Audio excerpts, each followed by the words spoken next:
Bonjour tout le monde, Elias Géa, fondateur de Montréal Souterrain. Une slide trop vite. Perculer d'une slide.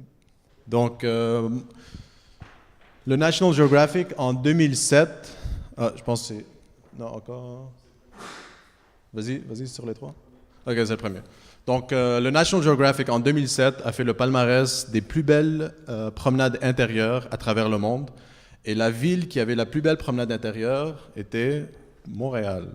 Donc, arrivé en première position, Montréal connaît une des plus grandes villes intérieures au monde. 3000 emplacements, plusieurs pavillons universitaires connectés, plusieurs hôtels qui sont connectés, beaucoup de monde y vivent pratiquement. Donc, il y a 1,5 million de déplacements à tous les jours dans la ville intérieure de Montréal. 70% des touristes utilisent le métro durant leur séjour lorsqu'ils arrivent à Montréal. Donc, c'est très, très utilisé. C'est très connu à l'extérieur de Montréal, pas tellement dans la ville. Quand on parle au monde Montréal Souterrain, ils disent de quoi tu parles, des centres commerciaux à l'intérieur. Mais à l'extérieur, si vous cherchez sur TripAdvisor, Underground Montreal City, il y a énormément de commentaires dessus. Il y a beaucoup de monde qui adore ça.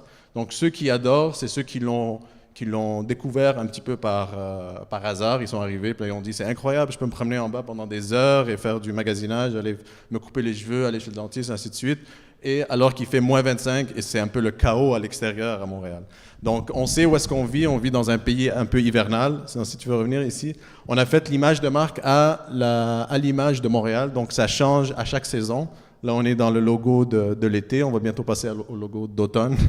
Donc, c'est ouvert les 4 saisons. C'est ça le slogan. Et la mission, c'est vivre et visiter Montréal sans auto. Donc, c'est ça le slogan. Donc, un petit peu la mission. Donc, si on va dans les objectifs, premièrement, si le monde utilise un peu moins l'auto à la ville, mais c'est meilleur pour l'environnement. Donc déjà là, c'est un bon objectif. Deuxième, c'est niveau santé. Mais plus que le monde marche, moins qu'ils utilisent l'auto et sont assis dans le trafic, mais c'est meilleur pour leur santé.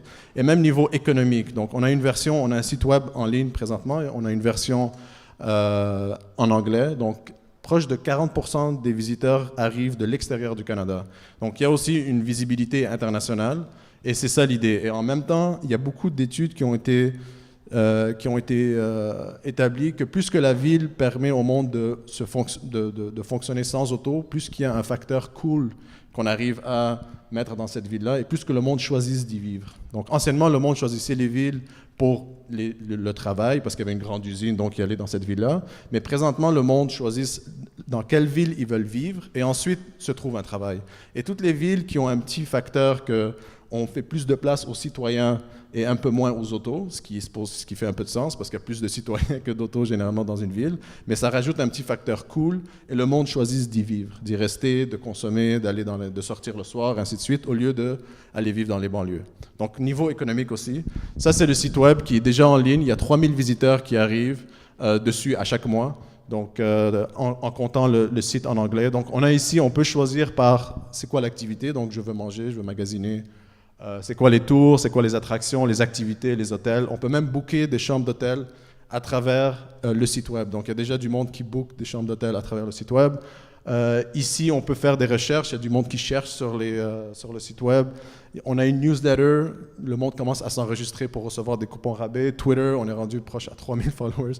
Donc là, présentement, ce qui se passe, c'est qu'on a vraiment besoin d'aide côté base de données parce que le site web est présent. On a vraiment insisté sur l'image de marque et ça commence un petit peu à être connu à Montréal. Donc là, l'idée, la prochaine étape, c'est rentrer tous les emplacements qui sont catégorisés par niveau souterrain. Donc, tout ce qui est souterrain, disons qu'il fait moins 25, mais le monde va dire, je veux juste les niveaux souterrains, j'ai pas envie de sortir à l'extérieur, je veux un dentiste niveau souterrain.